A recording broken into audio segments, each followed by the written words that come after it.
Before the measured days of kings, before cities learned the weight of stone, there was a time when power moved openly across the earth. It did not rise from human hands. It descended.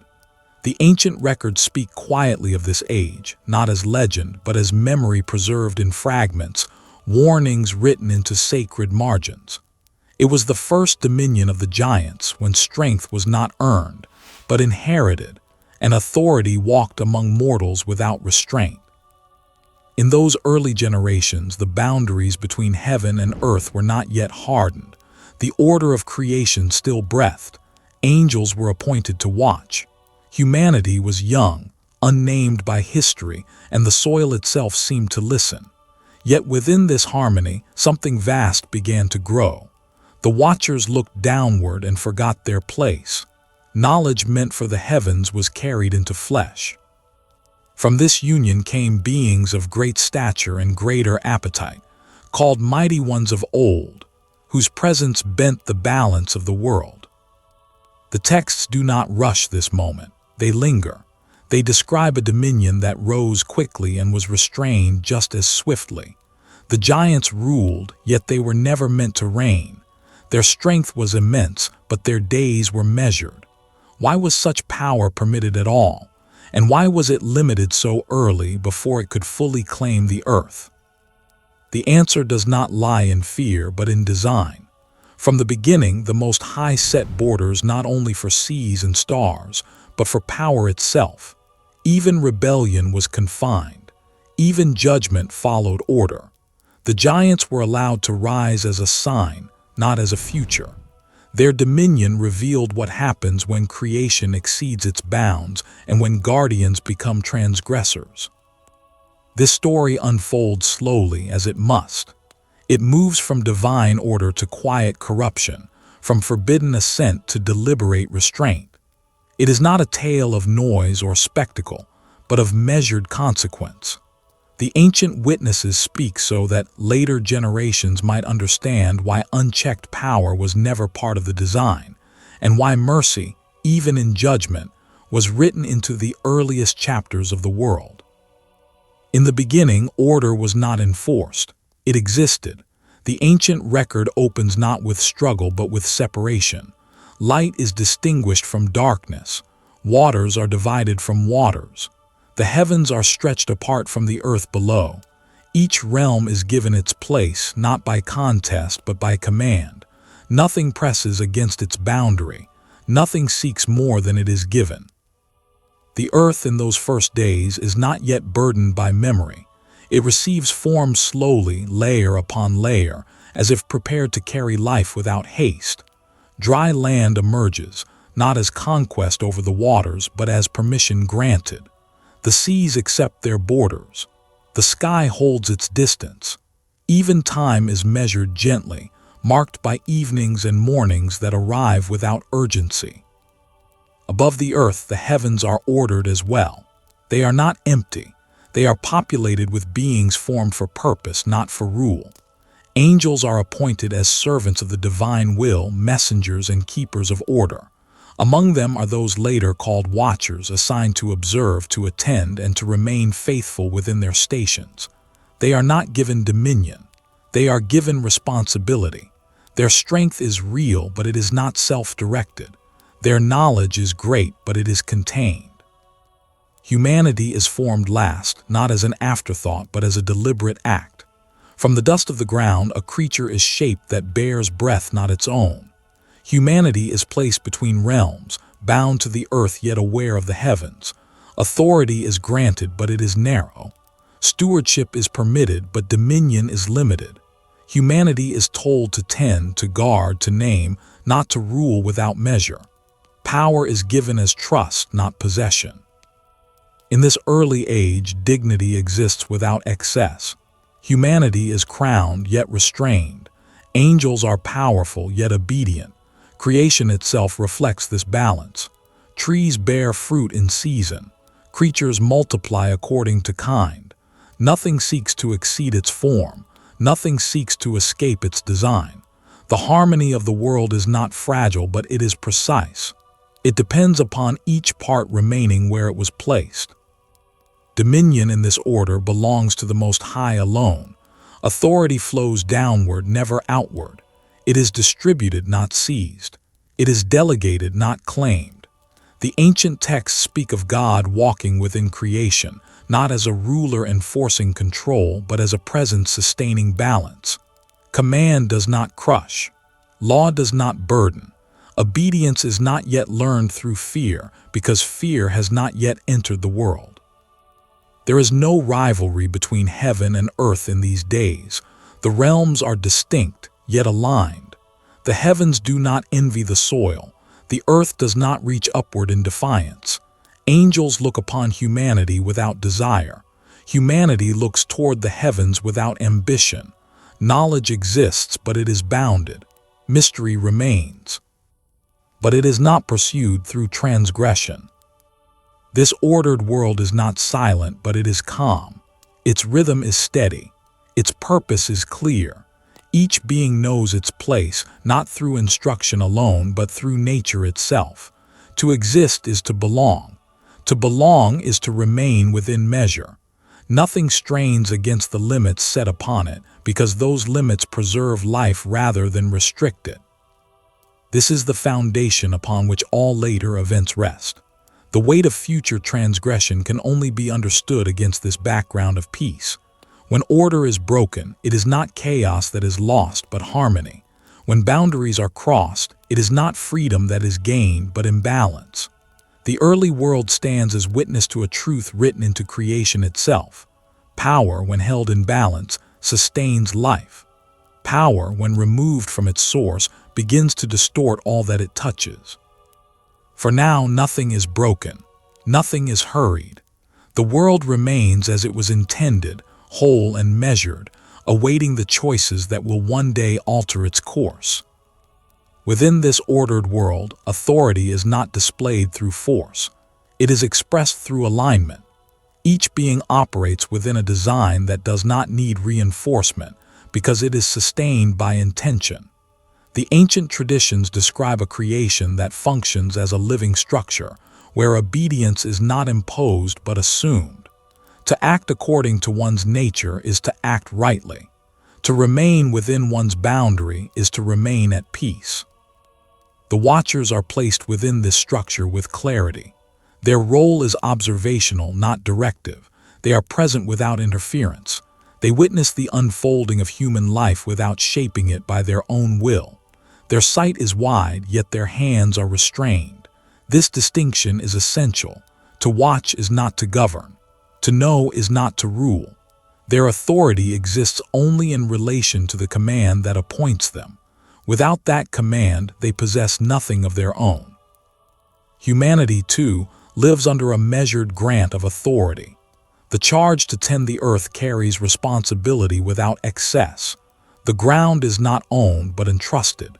The creatures are not subdued through violence but named through recognition.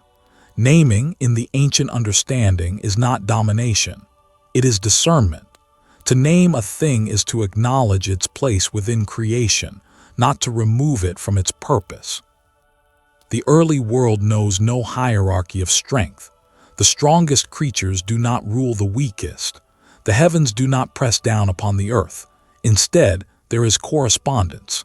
Each realm reflects the order of the one above it, not through imitation, but through harmony.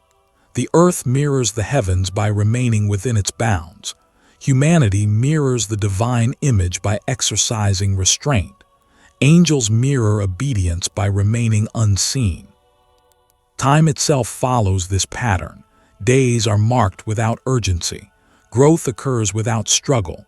There is no record of conquest, no memory of resistance. Even labor as it exists in this age is not burdened. Work is participation, not survival. The soil yields because it was formed to yield. The rain falls because it was assigned to fall. Nothing is coerced into function. This balance reveals a deeper truth carried quietly through the texts. Dominion is not the same as presence. God alone possesses dominion because God alone sustains all things simultaneously. Others may act within creation, but they do not contain it. Others may influence, but they do not govern the whole. Dominion, in its truest form, requires total knowledge and total responsibility. Anything less becomes distortion. Because of this, limits are not signs of weakness. They are signs of wisdom. The boundaries placed upon angels and humanity are not arbitrary. They preserve the integrity of creation. To exceed them would require a will detached from its source. Such detachment has not yet occurred. The possibility exists, but it remains dormant, untested. In this early age, instruction is unnecessary because order is visible. The heavens declare their structure through movement. The earth declares its role through fruitfulness. Humanity declares its place through obedience that feels natural rather than learned. Even silence has meaning. It is not emptiness but rest. The calm of this world is not ignorance. Knowledge exists, but it is layered. Some things are revealed, others withheld. Mystery is not an invitation to transgress, but a reminder of difference. The Watchers know more than humanity, yet they do not share all they know. Humanity knows less, yet lacks nothing required for its role. Each level of understanding corresponds to a level of responsibility. This correspondence keeps power from becoming unstable. No being carries more authority than it can bear. No knowledge outpaces wisdom. No strength exceeds purpose. The system holds because it is balanced, not because it is enforced. This is the world before dominion is challenged, before authority is confused with ownership, before presence is mistaken for permission. The calm that fills creation is not fragile, but it is dependent on continued alignment. Once alignment is questioned, order must respond. But for now, the structure remains intact, and the weight of what will later be lost is made heavier by the perfection of what first existed.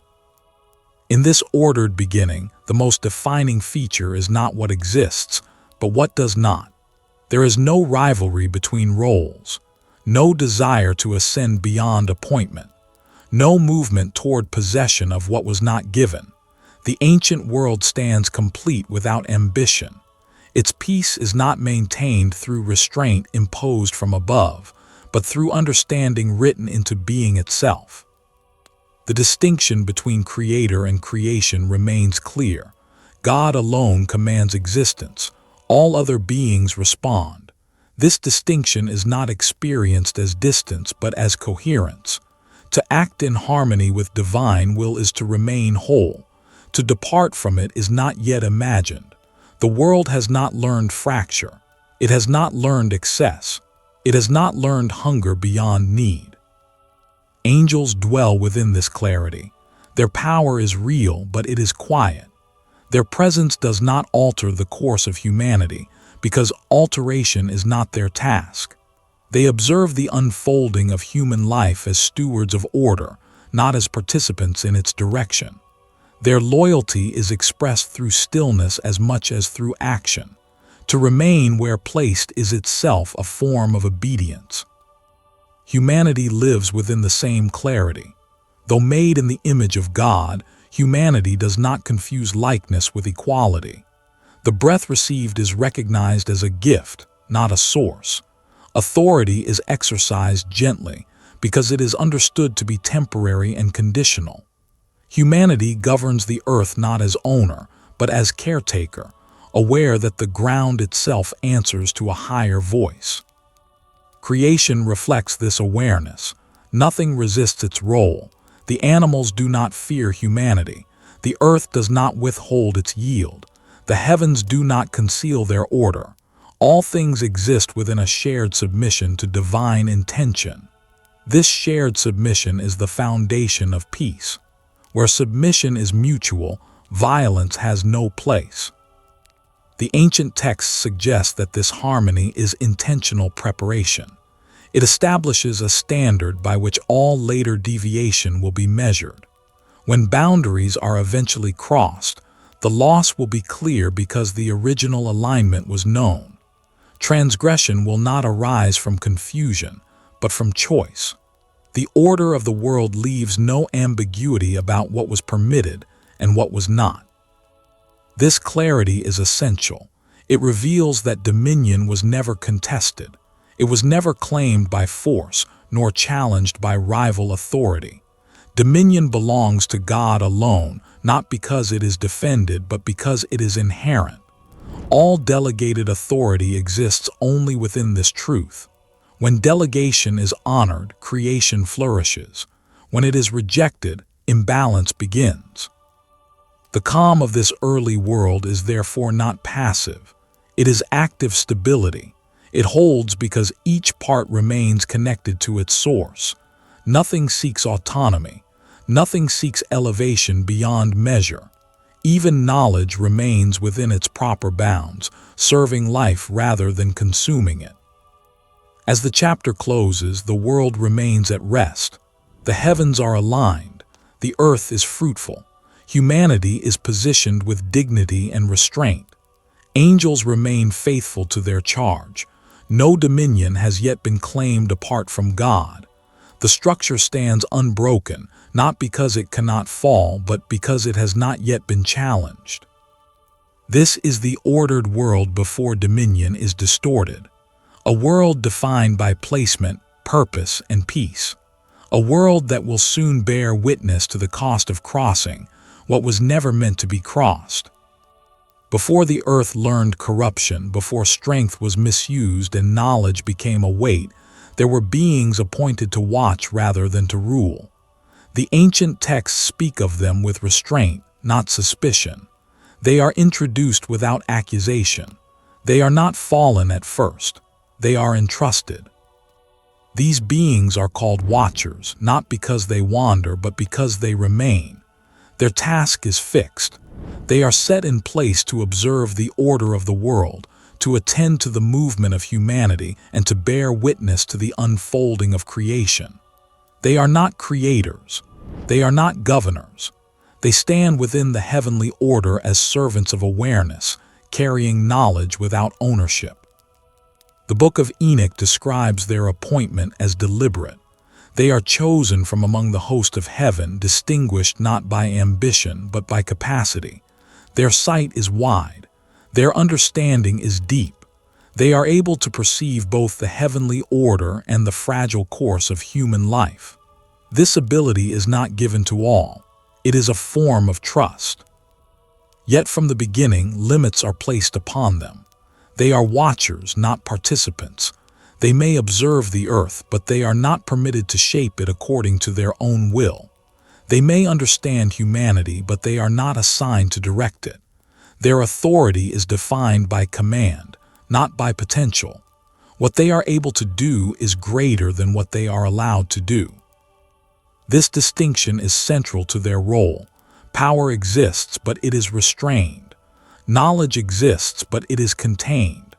The watchers know the structure of the heavens and the laws that govern the earth, yet they are commanded to remain within their station.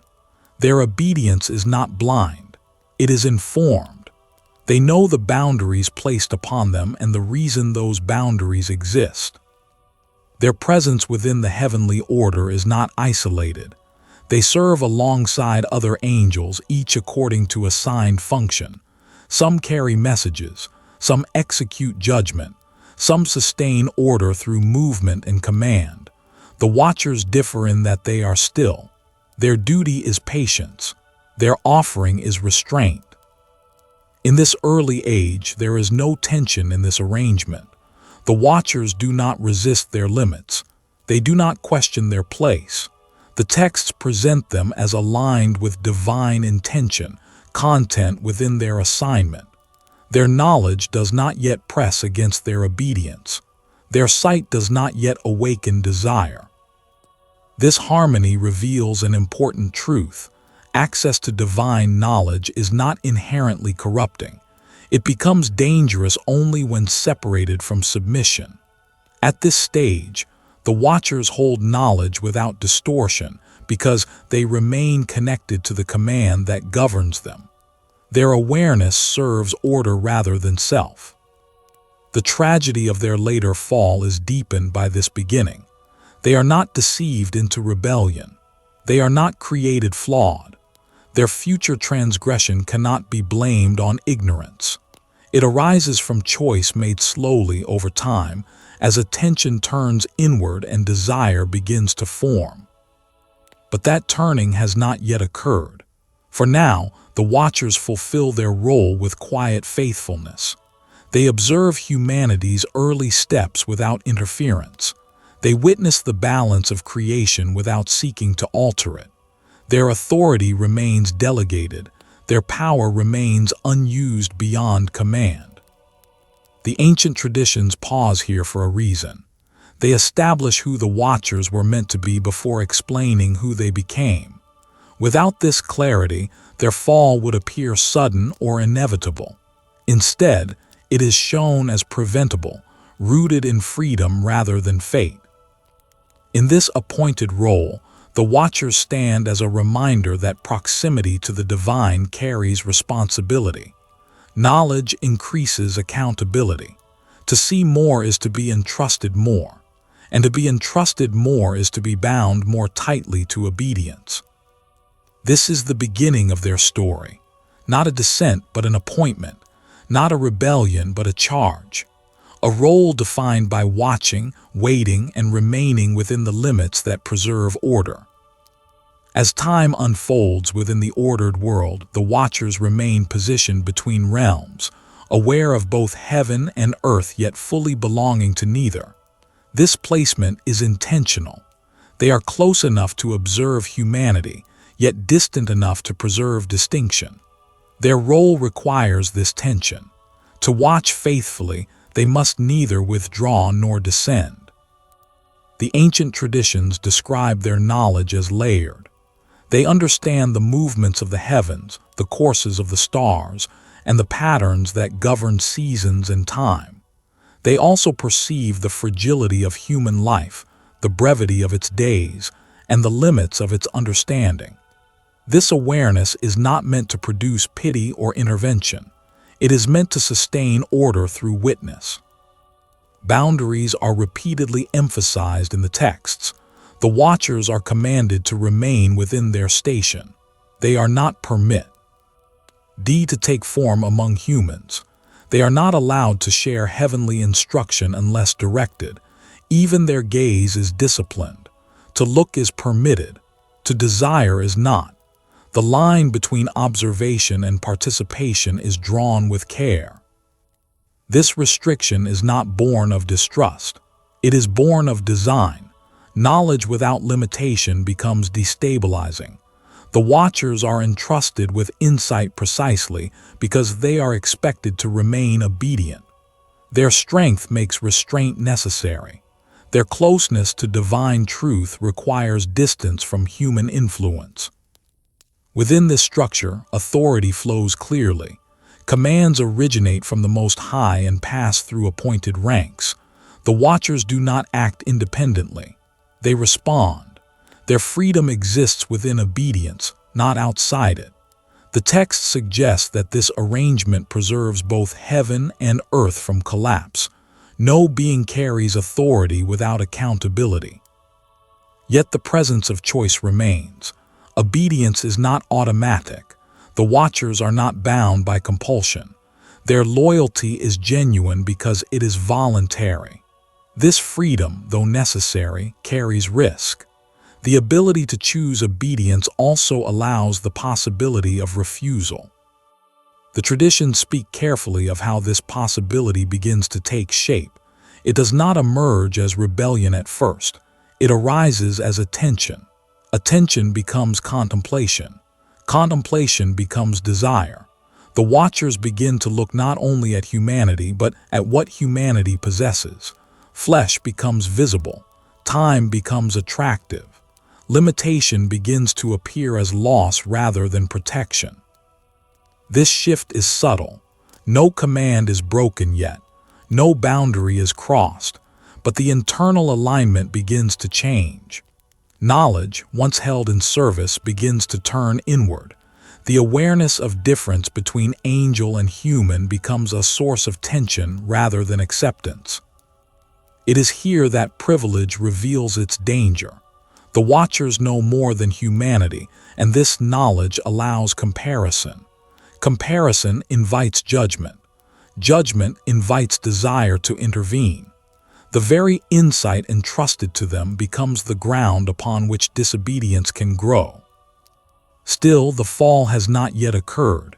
The texts do not rush this moment. They emphasize patience. They show that corruption does not begin with action, but with perspective. The Watchers are not driven by ignorance, but by the gradual reorientation of will.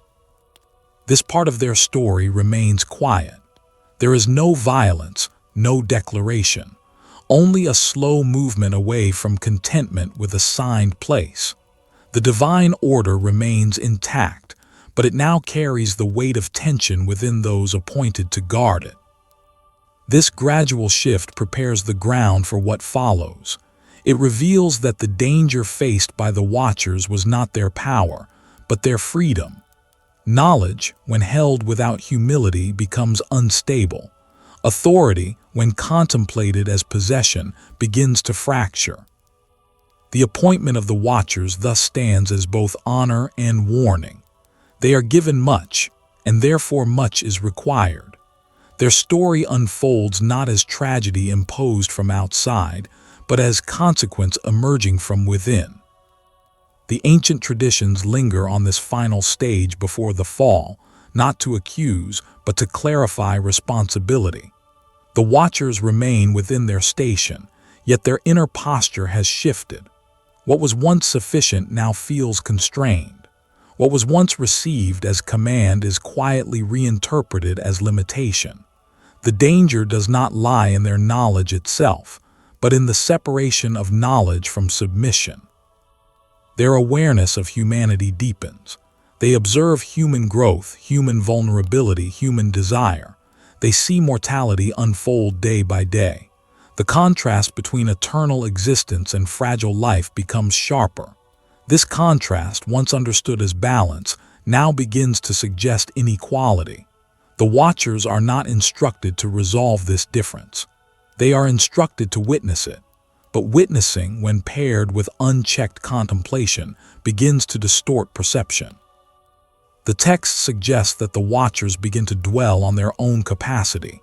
They recognize what they could do rather than what they were commanded to do. This shift is critical. Authority is no longer understood as delegated. It is imagined as inherent. Knowledge is no longer held in trust. It is viewed as possession. The boundary between permission and potential grows thin. Still, nothing external changes. The heavens remain ordered. Humanity remains unaware. Creation continues in its rhythm. The danger exists entirely within the Watchers themselves.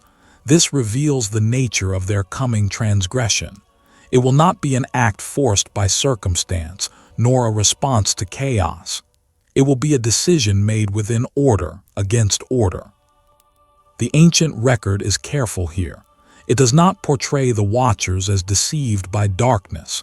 It portrays them as choosing light apart from obedience. Their knowledge of divine ways makes their choice heavier, not lighter. They know the structure of creation. They understand the consequences of crossing boundaries. Their awareness removes all excuse of ignorance.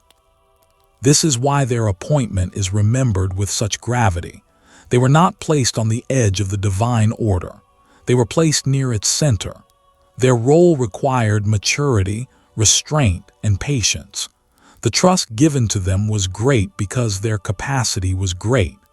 The same trust becomes the measure by which their failure will later be judged. Privilege in this context is not advantage. It is exposure. To see more is to be accountable for more. The Watchers are exposed to realities humanity cannot yet bear. This exposure is safe only within obedience. Once obedience weakens, exposure becomes dangerous.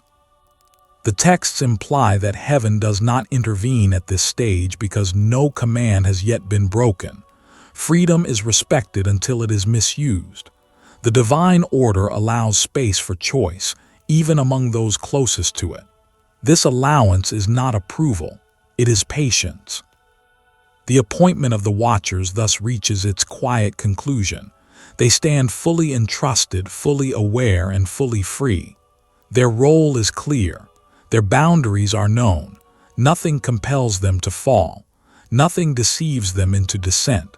What remains is choice alone. This clarity deepens the tragedy that will follow. When the watchers eventually transgress, it will not be because the system failed. It will be because freedom was exercised against design. Their story begins in honor, not suspicion. It ends in consequence, not surprise. By understanding who the watchers were meant to be, the weight of what they became is fully revealed. Their appointment was a sacred trust. Their knowledge was a guarded gift.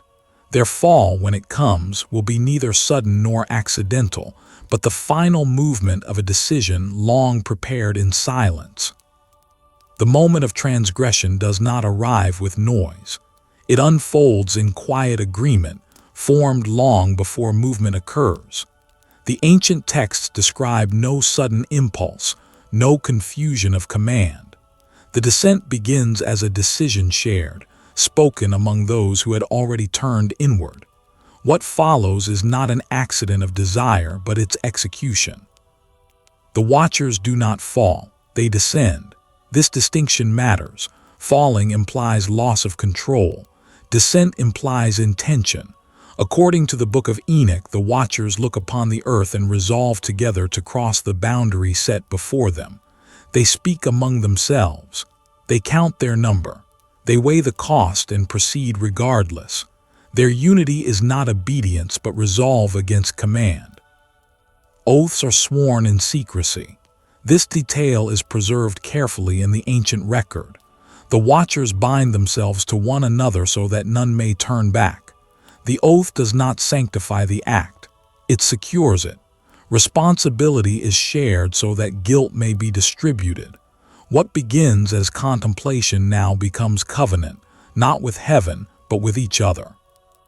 In this moment, desire replaces duty. The watchers no longer define themselves by what they were appointed to do, but by what they choose to take. Their role as observers collapses. Witness becomes participation. Distance becomes proximity. The boundary between heaven and earth, once held without effort, is deliberately crossed. The descent itself is not described as violent. There is no struggle against resistance.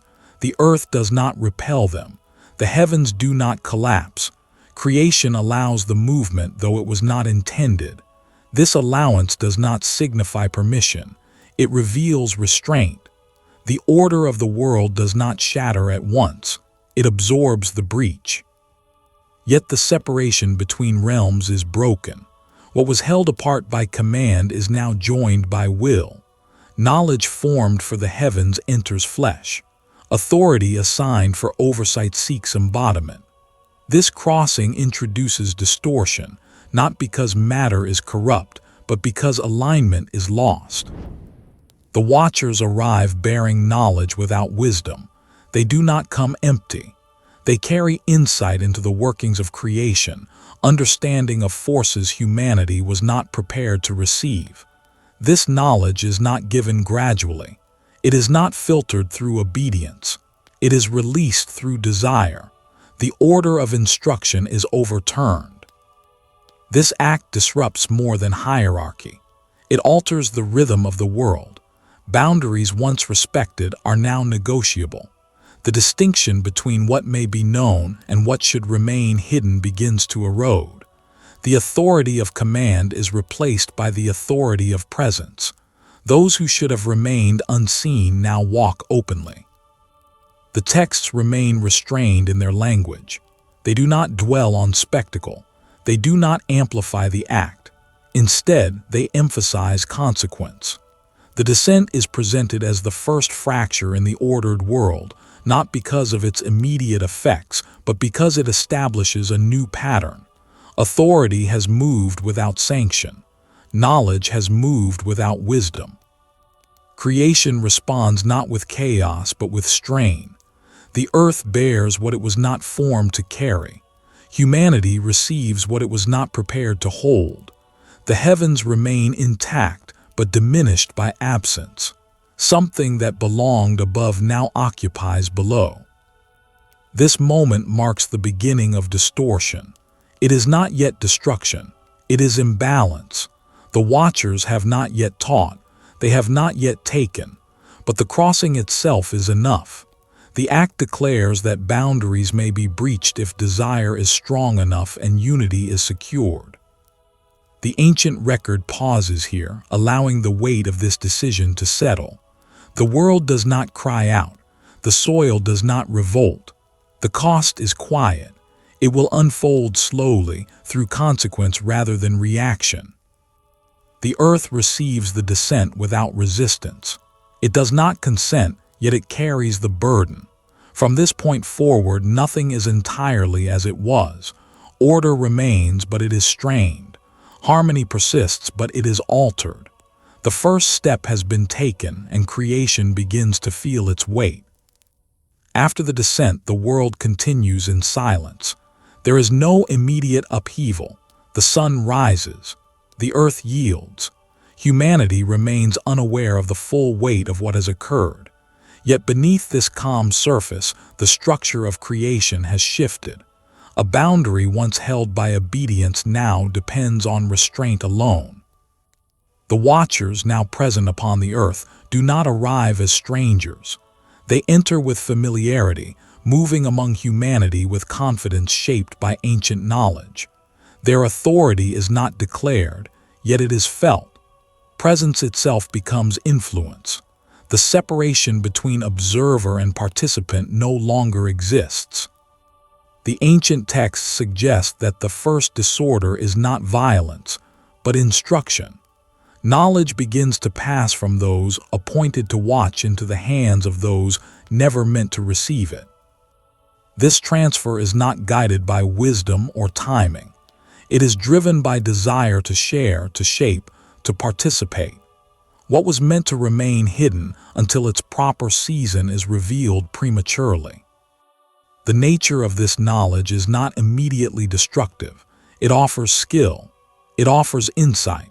It promises advancement. Yet it lacks the framework that gives knowledge its proper use. Without wisdom, instruction becomes imbalance. Humanity receives understanding without the restraint required to carry it.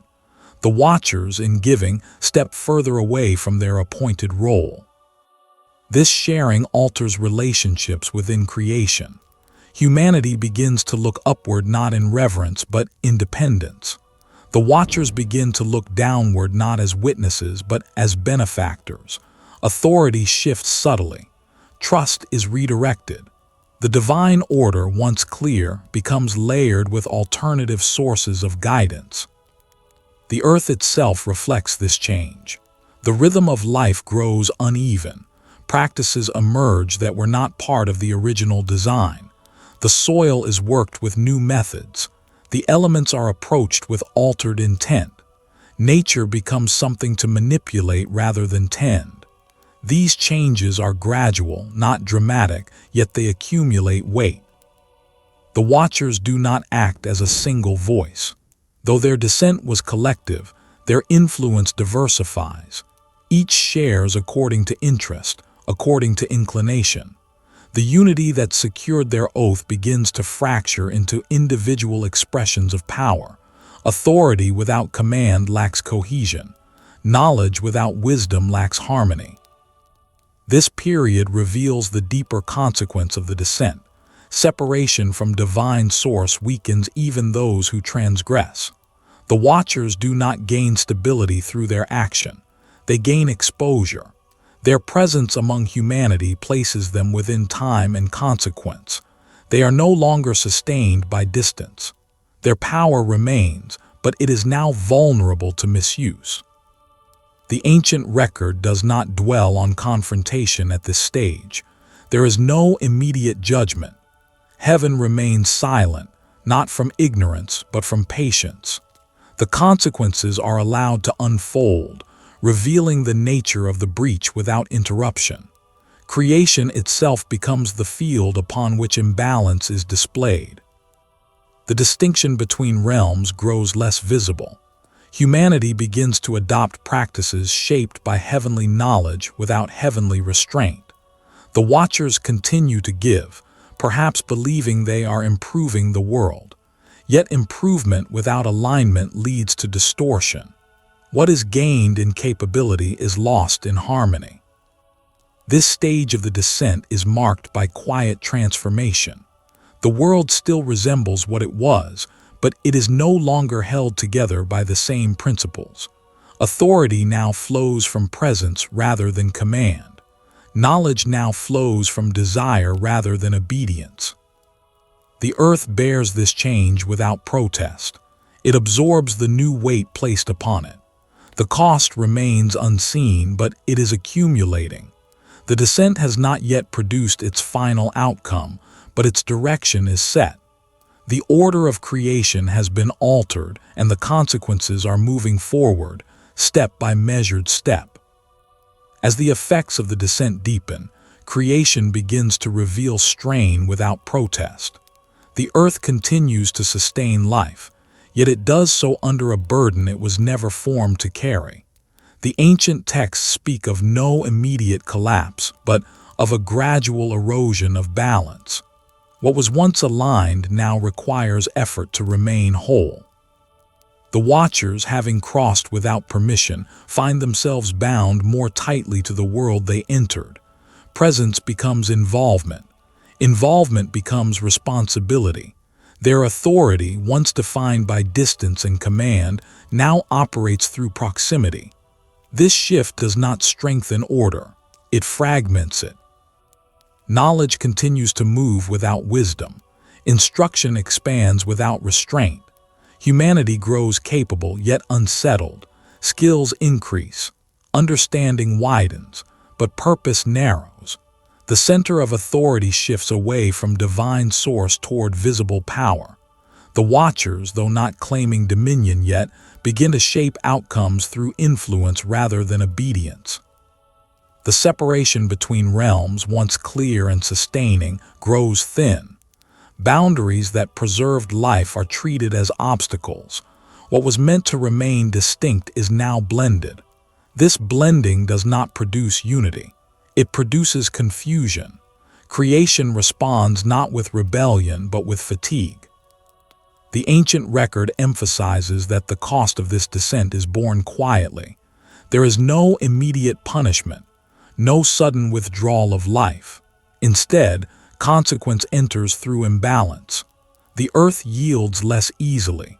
Human relationships grow strained. Dependence on heavenly instruction replaces trust in divine order. The Watchers themselves are altered by their choice. Detached from command, their knowledge no longer rests within certainty. Without alignment, insight becomes unstable. Their presence among humanity exposes them to the same distortions they introduce. They become participants in a world governed by time, desire, and consequence. This stage marks the true beginning of disorder. Not because violence erupts, but because authority no longer knows its source. When power moves without sanction, it loses coherence. When knowledge is shared without wisdom, it loses direction.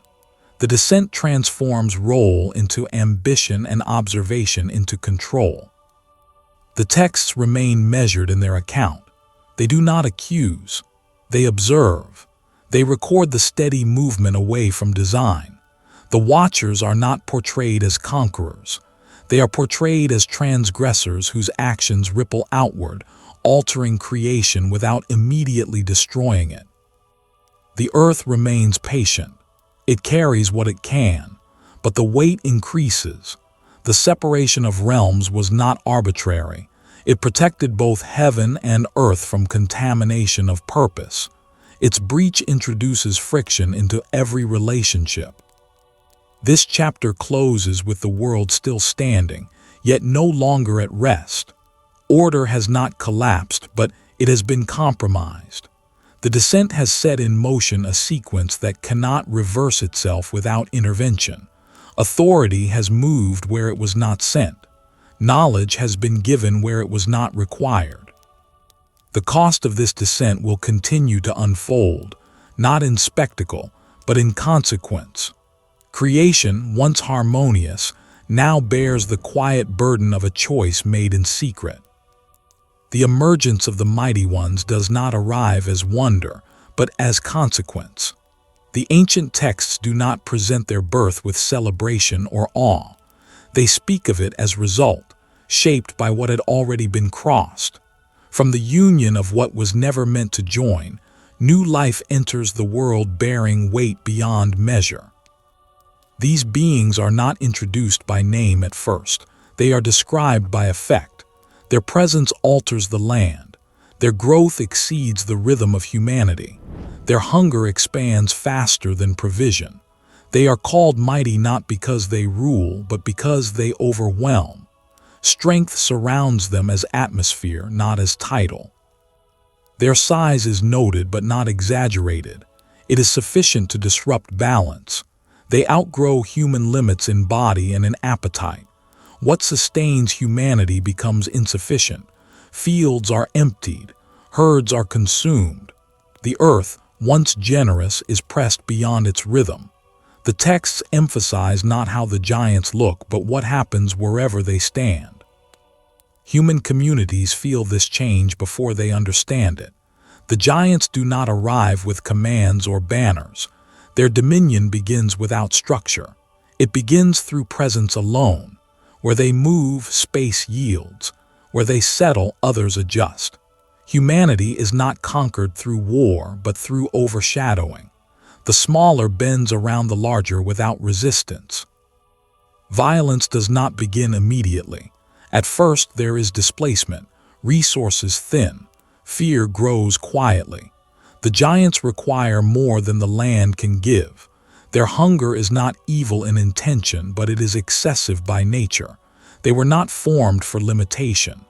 Their bodies demand what the world cannot endlessly supply. As their numbers increase, imbalance becomes visible. The ancient testimonies describe a world where provision no longer aligns with need. Humanity struggles to sustain itself. The earth shows strain.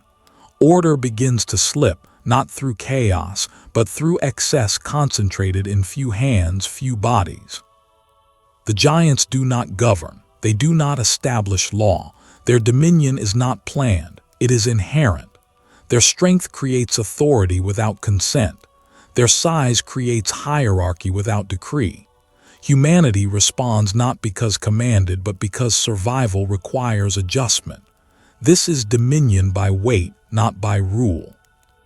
Yet even here the texts remain restrained. They do not portray the giants as monsters at birth. They are living beings formed through transgression, yet born into time like all flesh. This detail is subtle but essential. The giants are powerful, but they are not eternal. They grow, they age, they consume. They are subject to the same passage of days that governs humanity. This limitation shapes everything that follows. Their strength is vast, but it is bound. Their presence is overwhelming, but it is temporary. They do not stand outside creation. They are embedded within it. The earth carries them, but it also limits them. Time moves through them as it does through all flesh. The watchers observe what has resulted from their descent. What was once contemplated now stands before them embodied. The cost of shared knowledge and crossed boundaries is no longer abstract. It walks upon the earth. The birth of the mighty ones marks the moment when imbalance becomes visible, when distortion takes form. The chapter rests here not on spectacle but on weight. The world has changed. Humanity lives beneath something larger than itself. Provision strains, peace thins, yet the seeds of limitation remain. The giants are strong, but they are not beyond consequence. Their power has entered time, and time will not release it. As the mighty ones grow, their impact spreads beyond individual settlements and reaches the broader fabric of the world. The ancient records describe a gradual reshaping of human life, where communities no longer expand freely but reorganize themselves around the presence of these beings. Paths are altered, habitations shift. The giants do not need to demand submission. Their existence creates it. Resources begin to thin in predictable ways. What once supported many now supports few. The land yields the same measure, yet consumption increases beyond balance. This imbalance is not corrected, because correction would require restraint from those least capable of it. The giants consume according to nature, not malice. Yet nature itself becomes excessive when removed from measure. Humanity responds through adaptation rather than resistance. There is no unified rebellion. There is accommodation. Smaller groups withdraw to less fertile ground. Labor increases. Fear becomes routine. The presence of the mighty ones reshapes social order without intention. Hierarchy forms where survival dictates it. Violence enters not as strategy, but as inevitability. Competition over limited resources intensifies. Conflicts arise not only between giants and humans, but among humans themselves. The giants' hunger accelerates strain, but human joy. CES magnify it. The ancient texts note this escalation without assigning immediate blame. They record outcome rather than accusation. The dominion of the giants becomes visible through absence. Fields once cultivated fall barren, villages thin, paths empty. Humanity is not erased but diminished. The giants occupy space that cannot be shared easily. Their presence redefines what remains possible. Yet the giants themselves are not unified. Like those who birthed them, they lack cohesion. Their strength does not produce order. It produces dominance without structure. Each acts according to appetite and impulse. Authority without wisdom fragments rather than stabilizes. This fragmentation reveals another limitation.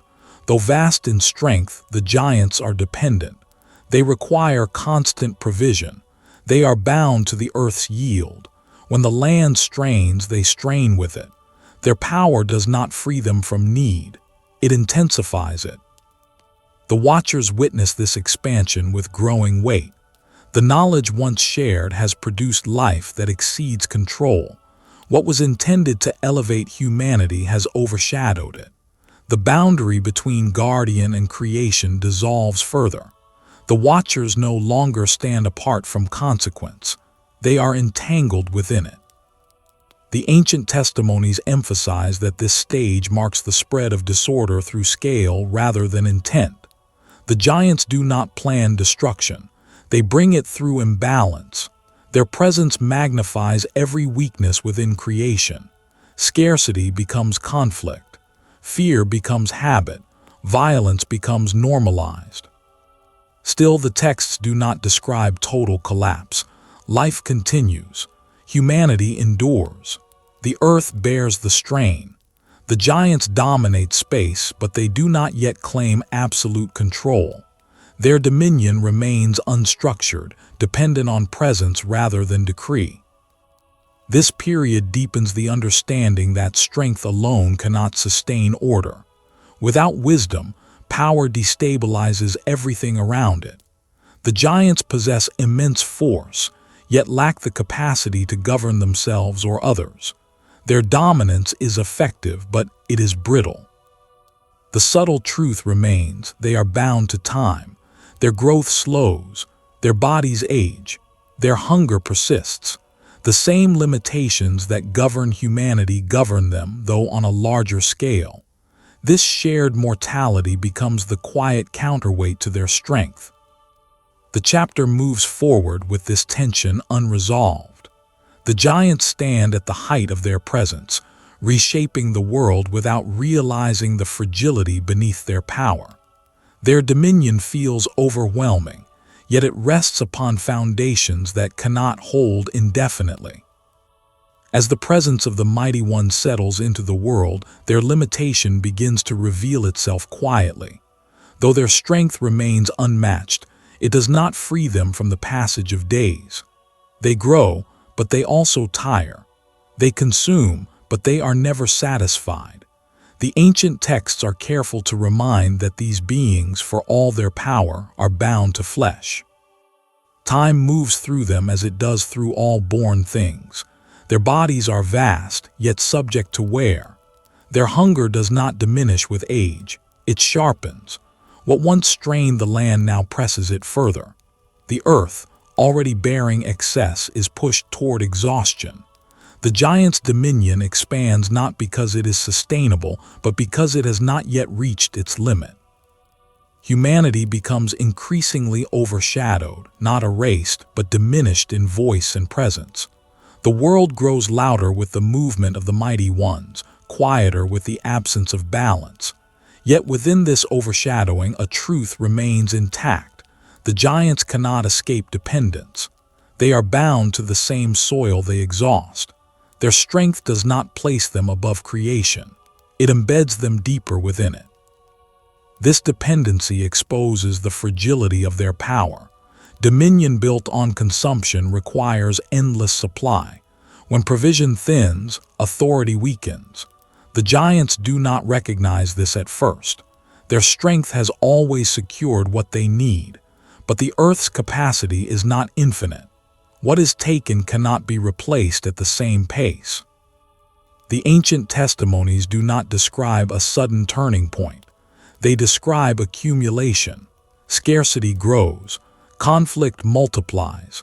Violence increases not because it is chosen, but because it becomes necessary to maintain dominance. What began as presence now requires force to sustain. The giants' mortality becomes increasingly significant. Their bodies, though immense, are not immune to decline. Injury lingers. Fatigue deepens. Their existence, once overwhelming, begins to show cracks. Time, which once seemed irrelevant to their strength, asserts itself quietly. This is the subtle preparation for what follows. The giant's power is vast, but it is not absolute. It is confined within flesh, hunger, and time. Their dominion does not collapse in this chapter, but its limits are revealed. The seeds of its end are present even at its height. The Watchers, having initiated this chain of consequence, stand witness to the unfolding cost. What was intended to elevate becomes a burden.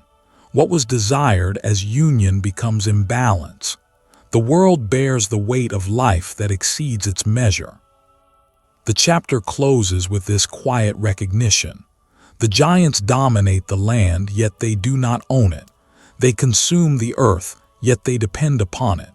Their strength fills the world, yet it cannot escape the boundaries of time. Power has taken form, but it has entered creation, not replaced it. And creation, patient and enduring, continues to move toward the moment when such power will meet its limit. The first dominion does not announce itself. It settles into the world through pressure rather than decree. The ancient traditions describe no throne raised, no law proclaimed. Authority emerges because strength occupies space and remains there. Order is no longer guided by trust, but by awareness of power that cannot be ignored. In this age, the giants shape the world simply by existing within it. Their movements redirect paths. Their dwellings redefine borders. Human communities adjust not by choice, but by necessity. Villages relocate. Fields are abandoned. The presence of the mighty determines where life may continue and where it must withdraw. Fear replaces trust gradually. It does not arrive as terror, but as caution. Humanity learns to measure speech, movement, and proximity. The giants do not need to demand submission. Their capacity to take what they need creates obedience without command. This is dominion without governance, control without stewardship. The earth reflects this imbalance. Soil once tended with care is stripped of rhythm. Harvests are taken without regard for renewal. The land bears the marks of excess rather than cultivation. What was once entrusted to humanity as stewardship is now consumed through force, redirected toward sustaining bodies that were never meant to dominate the soil. The giant's authority spreads quickly because it faces little resistance. Human strength cannot oppose it. Human unity cannot contain it. Communities adapt by yielding. This adaptation stabilizes life temporarily, but it erodes dignity. Survival becomes the highest aim. Order becomes reactive rather than intentional. The ancient record remains measured in its language. It does not portray constant violence. It describes pressure, presence, weight. These are enough. When strength dictates order, choice narrows. When fear replaces trust, cooperation dissolves. Humanity continues but under shadow. This dominion is not rooted in divine appointment. There is no command that grants it legitimacy. There is no purpose that guides its use. It exists because unchecked force fills the absence left by broken boundaries. Authority has detached from source and attached itself to capacity. Yet even here, restraint is present. The giants do not possess total control. Their reach is wide, but it is uneven. Their dominion depends on proximity. Where they are absent, remnants of earlier order persist.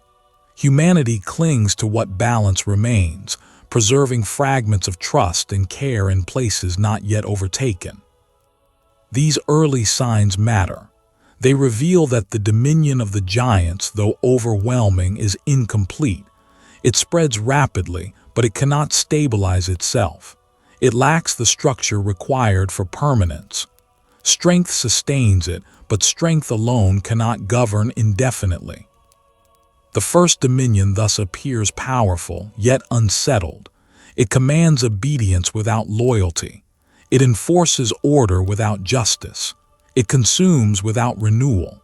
These characteristics mark it as temporary, though its end has not yet arrived. The chapter pauses here, observing a world bent beneath weight rather than ruled by wisdom. The reach of the giants is vast, but already measured.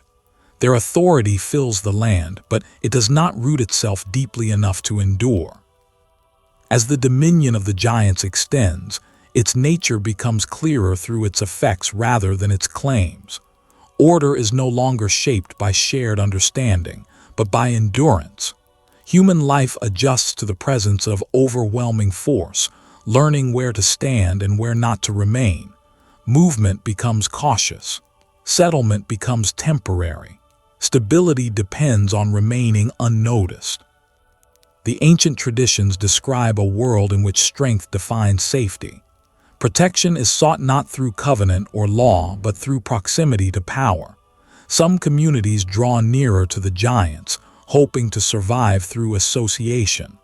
Others retreat into less fertile regions, choosing hardship over exposure. In both cases, trust between human groups weakens. Fear becomes the common measure. This fear does not always produce open violence. More often, it produces silence. Agreements are unspoken. Resistance fades before it forms. The giants do not need to enforce order continuously. Their capacity to enforce it remains understood. This understanding governs behavior more effectively than command.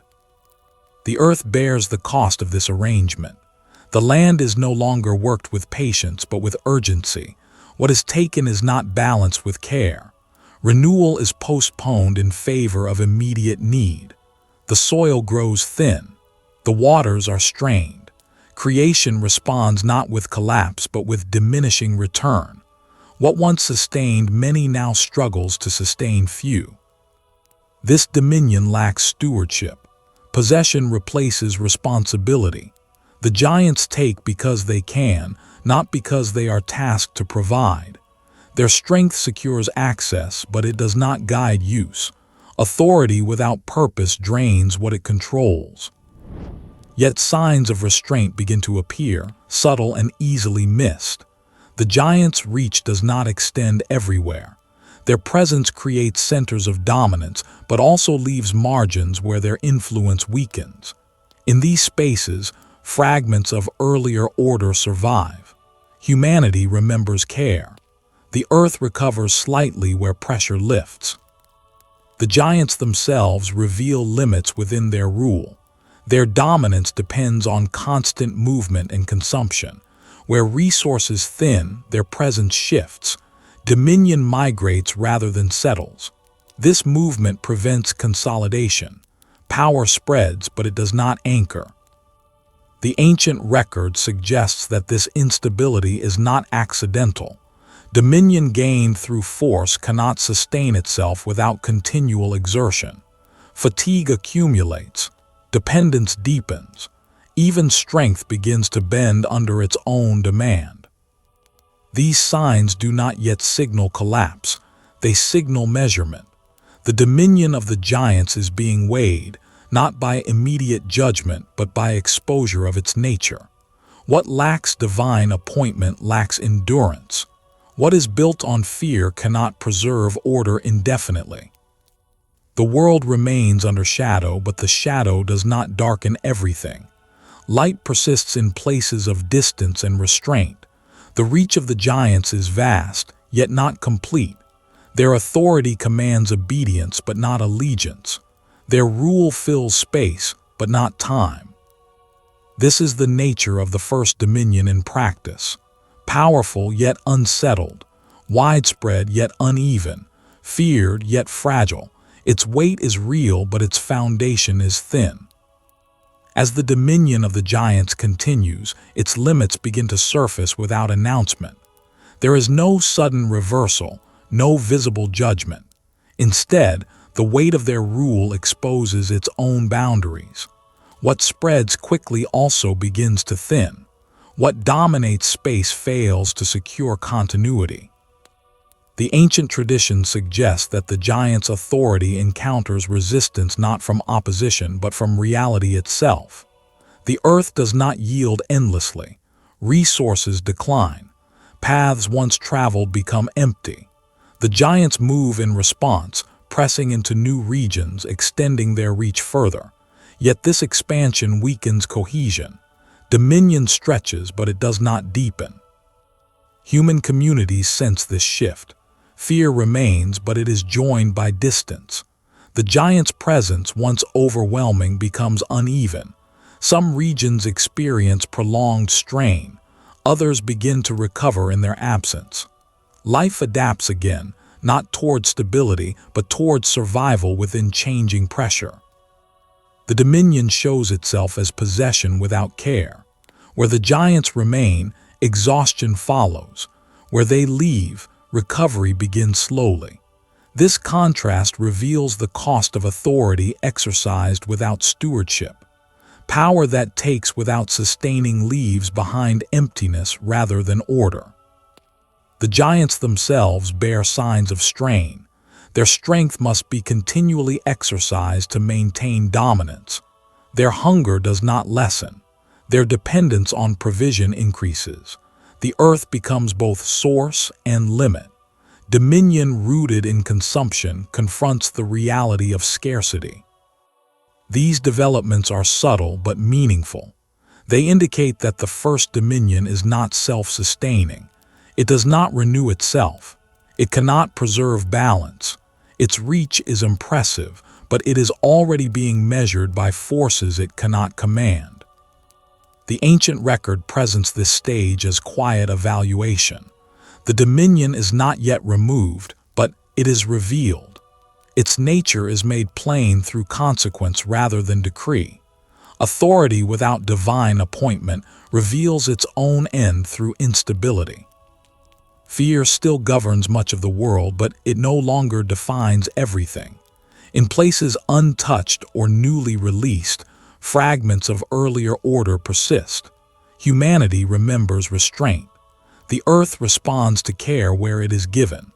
These small restorations stand in contrast to the strain left behind. The giants remain powerful, yet increasingly bound by their own reach. Their dominion fills the present, but it cannot secure the future. It exists within time, not above it. Its authority lacks permanence because it lacks alignment. The chapter closes with this understanding settled gently into place. The first dominion is real, vast, and heavy. It reshapes the world through force. Yet even as it stands, it is already being weighed. Its reach is wide, but its foundation is thin. And the world, patient and enduring, continues to bear witness to the limits of power held without purpose. As the dominion of the giants spreads across the earth, another force moves alongside it, quieter but no less heavy. Knowledge passes from the watchers into human hands.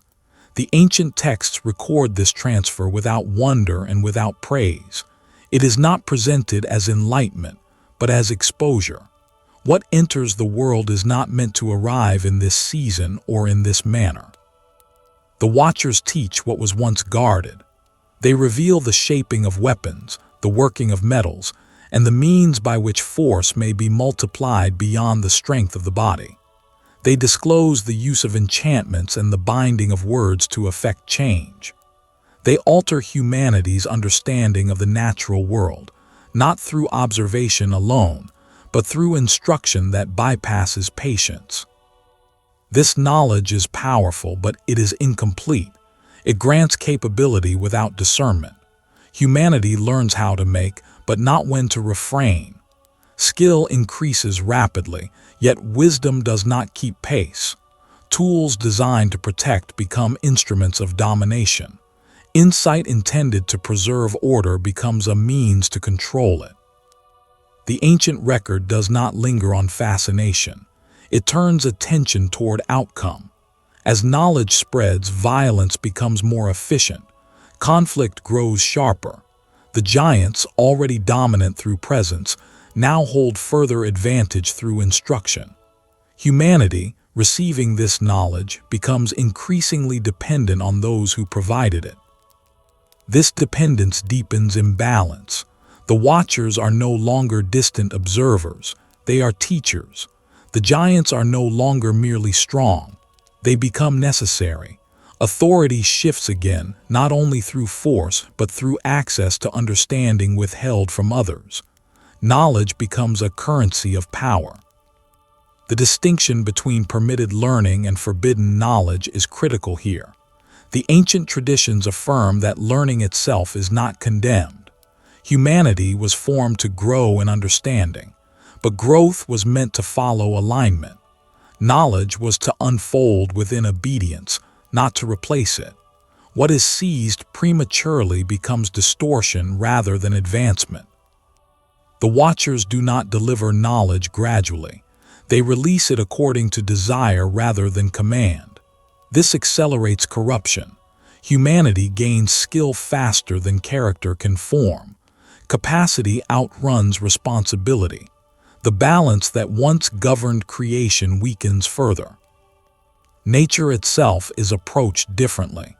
The elements are no longer tended, but manipulated. The earth is treated as a resource to be extracted rather than a trust to be guarded.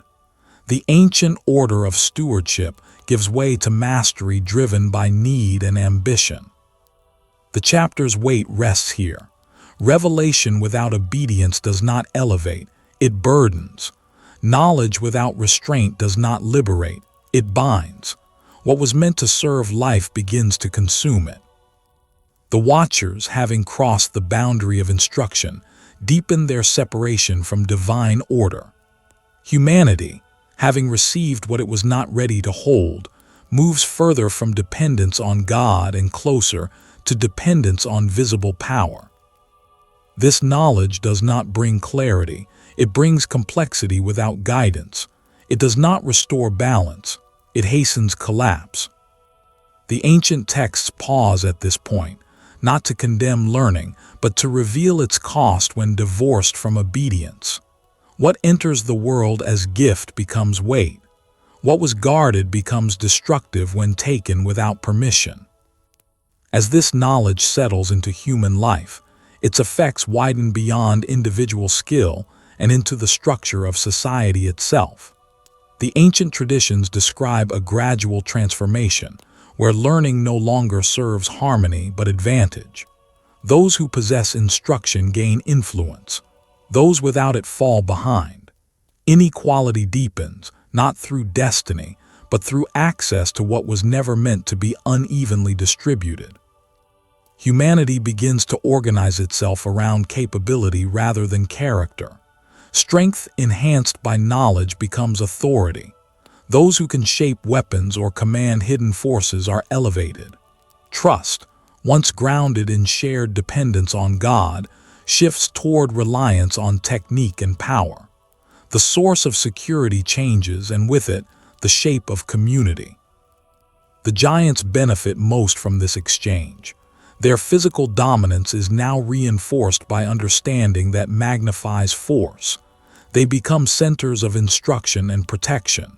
Humanity draws closer to them, not only out of fear but out of need. Dependence grows. What began as presence becomes reliance. What began as influence becomes necessity. The Watcher's teachings also alter perception. Humanity's view of nature shifts from wonder to utility. The elements are no longer signs of order but tools to be harnessed. Fire, metal, and word are bent toward control. This control promises stability, yet it produces restlessness. The earth is no longer trusted to provide within season. It is compelled to yield on demand. This compulsion increases strain. The land responds unevenly. What is forced produces less. What is manipulated exhausts more quickly. The ancient order of patience gives way to urgency. Time itself is pressured. Growth is hurried. Cycles are interrupted. Creation bears the consequence silently. The Watchers, in offering this knowledge, lose something of their own clarity. Detached from command, their instruction lacks coherence.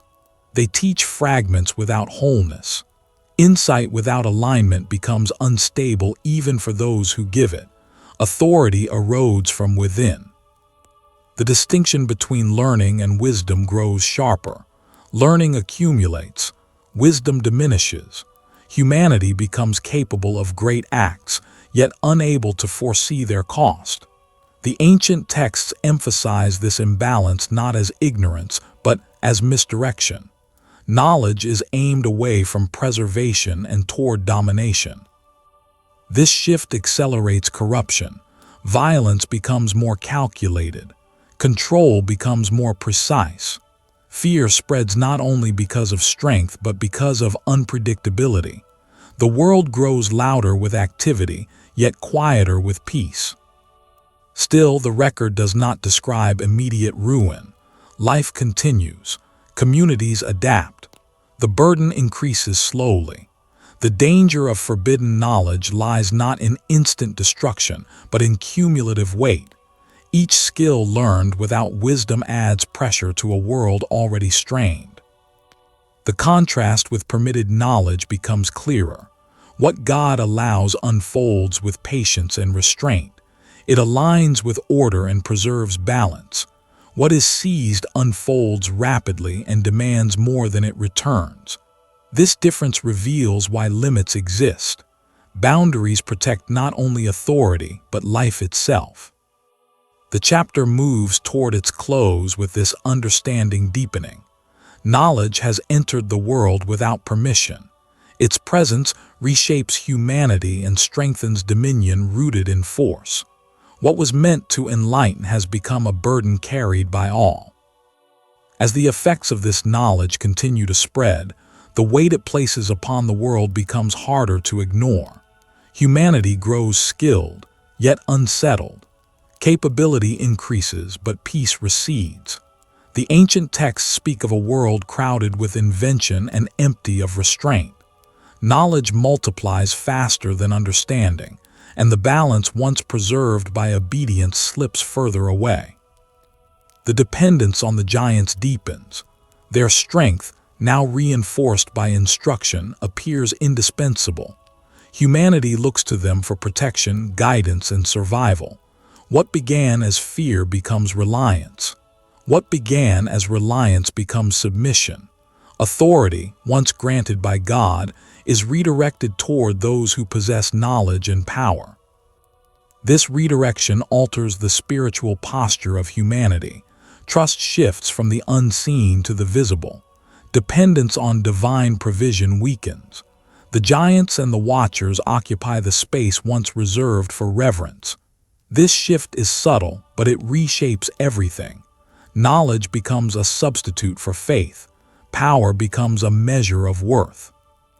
The watchers themselves are burdened by what they have given.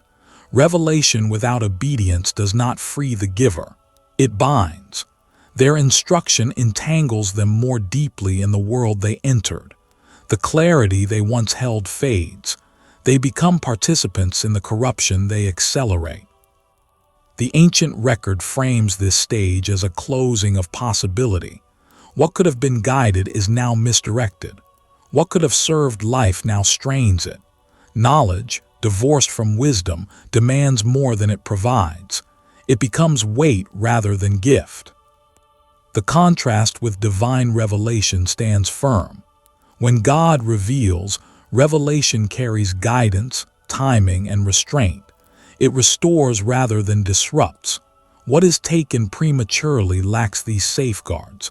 It fractures order instead of deepening it. The chapter settles into its final recognition. Knowledge itself is not condemned. It is its delivery and its purpose that determine its effect. Revelation without obedience becomes burden.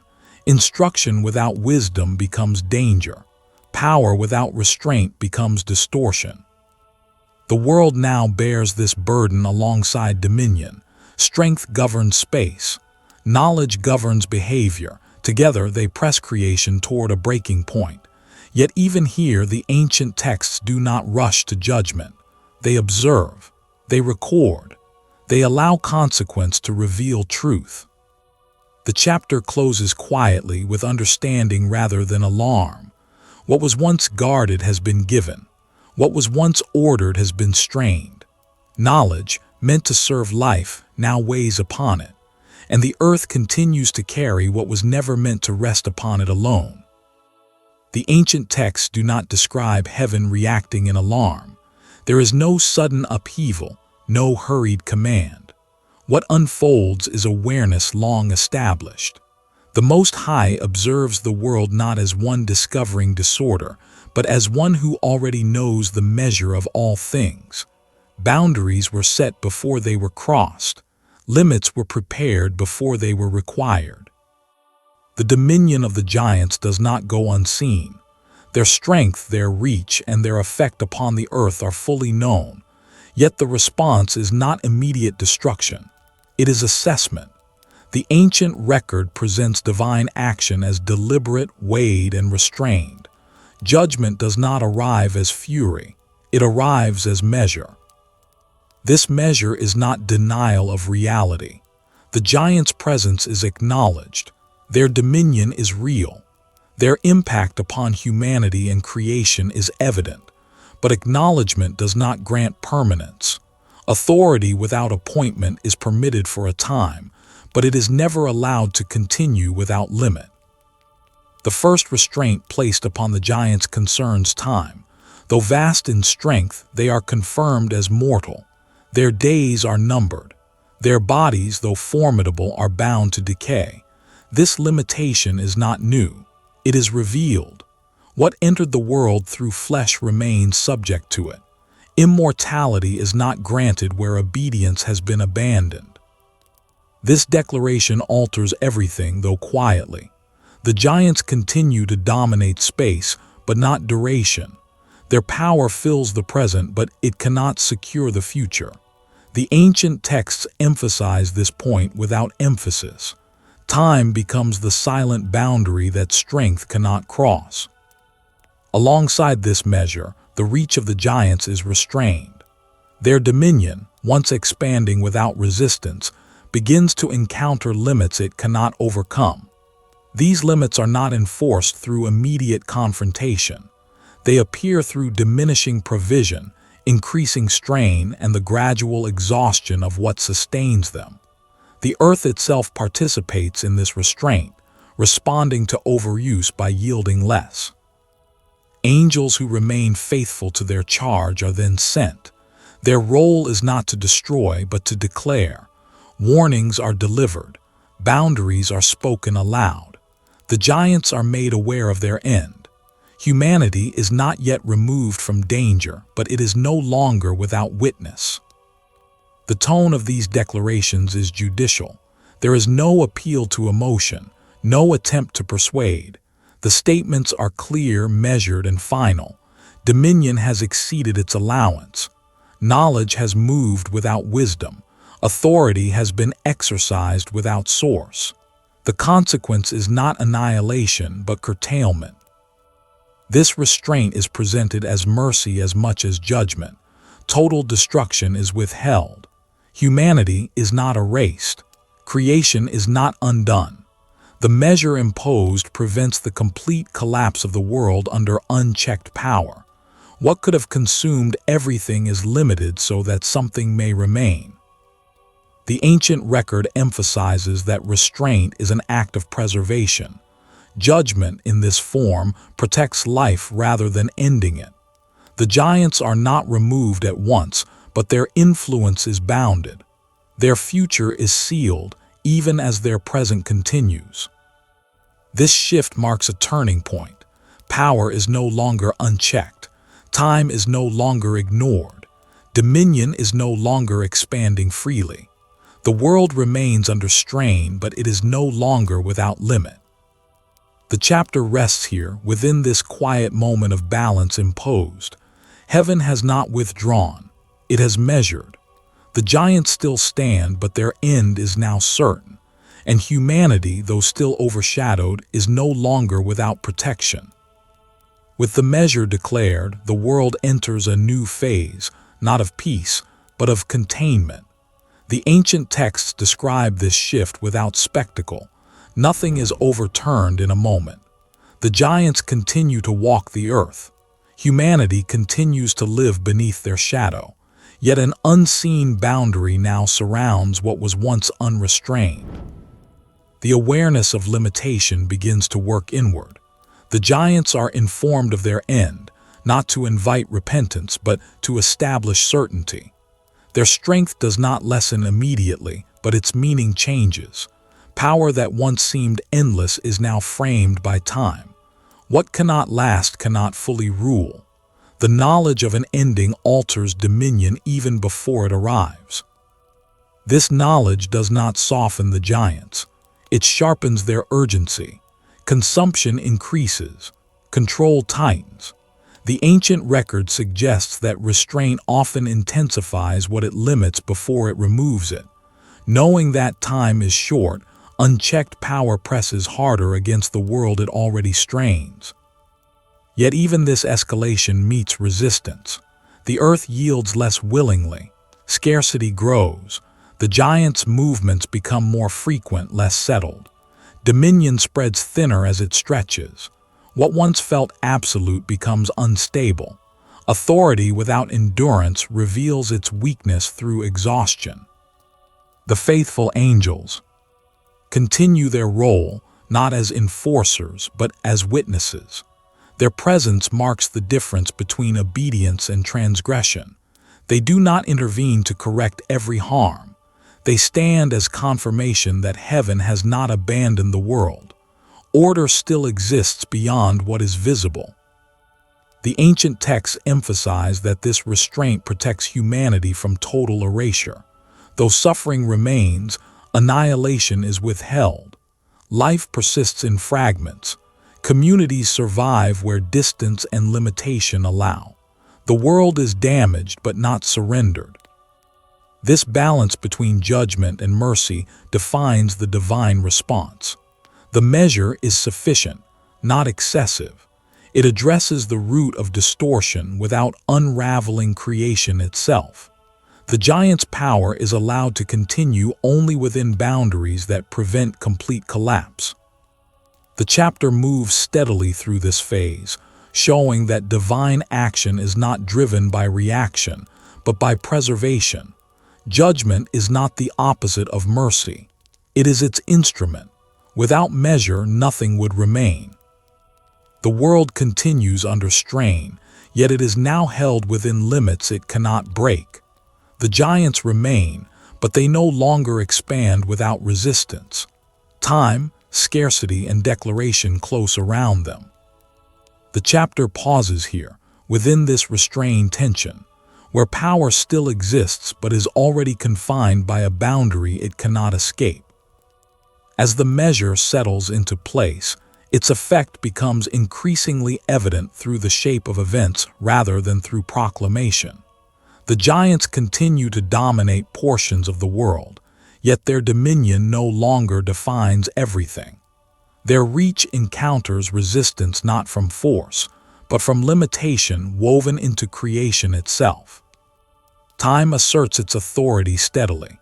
The giants remain formidable, but their endurance weakens. Injury carries consequence. Fatigue accumulates. What once seemed immune to decline now reveals vulnerability. The ancient texts present this not as punishment imposed, but as reality acknowledged. What is born into flesh remains subject to it. The faithful angels, having delivered their declarations, withdraw from visibility. Their role as witnesses is complete. The order they represent stands intact beyond the visible world. Their obedience contrasts with the giant's transgression without confrontation or display. Humanity begins to sense the shift, though danger remains. The giant's presence is still heavy, but less absolute. Regions experience moments of reprieve. Life stabilizes briefly where pressure lifts. These spaces do not restore the world, but they preserve it.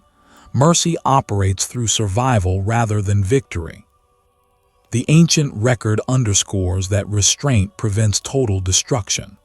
The giants are not permitted to erase humanity. Their power is curtailed before it consumes all life. This limitation reveals the purpose of judgment, not to end creation, but to protect it from irreversible collapse. The measure set against the giants stands as a boundary they cannot cross. Their strength cannot undo it.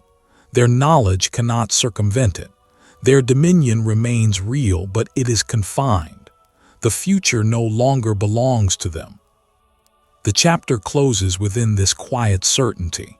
Power that once spread without limit is now held within measure. Dominion that once seemed unstoppable is revealed as temporary. Judgment, delivered without anger, preserves what remains and prepares the world for what will follow.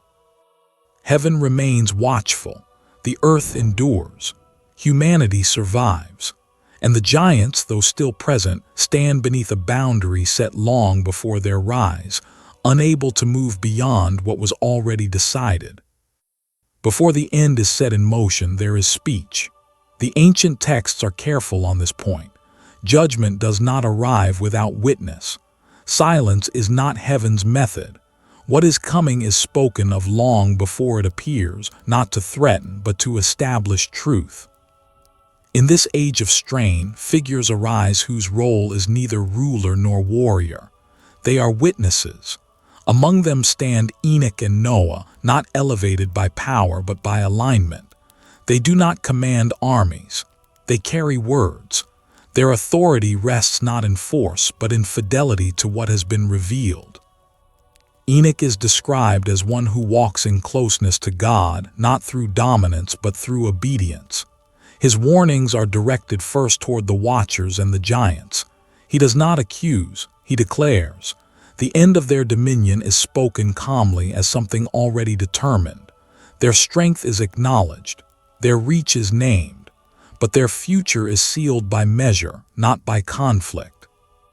The giants are told of their end without urgency.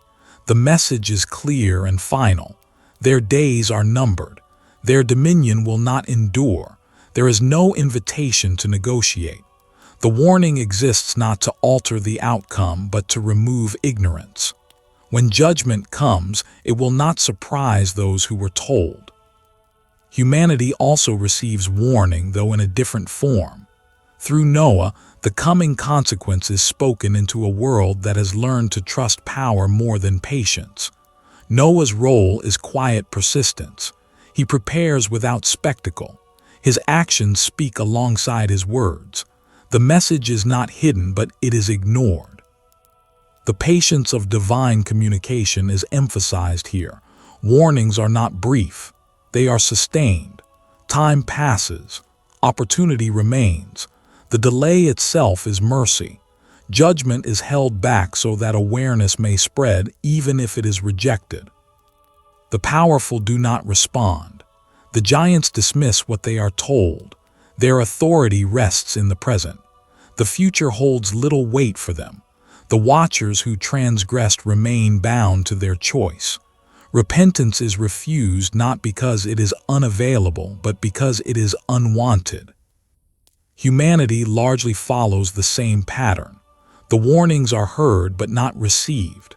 Life continues under strain, yet familiarity dulls concern. The world adapts to imbalance and mistakes endurance for permanence. The message of consequence becomes background noise. The ancient record does not present this refusal with anger. It records it as fact. Power resists correction. Habit resists change.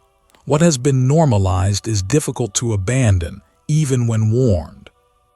This stage is essential. It establishes that what follows is not sudden. Judgment does not interrupt ignorance. It fulfills declaration. The warnings remove uncertainty. When the end arrives, it arrives as completion, not interruption. The chapter rests here within this long patience. Words have been spoken. Time has been given. Awareness has been offered. The refusal of repentance stands not as accident but as choice. As time passes, the warnings remain steady, unchanged by rejection. The ancient texts emphasize this consistency. The message does not grow louder. It does not sharpen into threat. It remains the same, spoken with clarity and restraint. What is declared once is declared again, not because heaven doubts, but because patience continues. Enoch's words are carried beyond a single moment. They are preserved, repeated, and remembered by those willing to listen. He speaks of order restored and boundaries enforced. He names the consequence awaiting the watchers and the giants, not as punishment born of anger, but as outcome fixed by measure. His message carries certainty without urgency. What will come does not need to be forced. The giants hear these words and dismiss them. Their strength still holds the land. Their presence still bends the world. The future spoken of seems distant and abstract. Power anchored in the present rarely yields to warning about what lies ahead. The giants remain unmoved, not because the message lacks clarity, but because it threatens nothing immediate. The watchers who descended do not intervene to stop the warnings, yet they do not respond to them either. Their silence is not confusion. It is resolve. They have crossed the boundary fully. To turn back would require relinquishing what they have taken. Repentance in this context is not denied by heaven. It is refused by will. Humanity stands between these forces, hearing the warnings but living under the weight of dominion. The words spoken by Noah reach ears already shaped by dependence and fear. The world has adapted to imbalance. Strain has become familiar. What once would have been intolerable now appears normal. Warning competes with habit, and habit prevails. Noah's actions reinforce his message. He prepares for what has not yet arrived. His work continues year after year without confirmation from events. This persistence is itself a form of prophecy. It embodies trust in what is spoken raw, than in what is seen. Yet most observe without reflection. Preparation appears unnecessary while life continues. The ancient record highlights this contrast without judgment.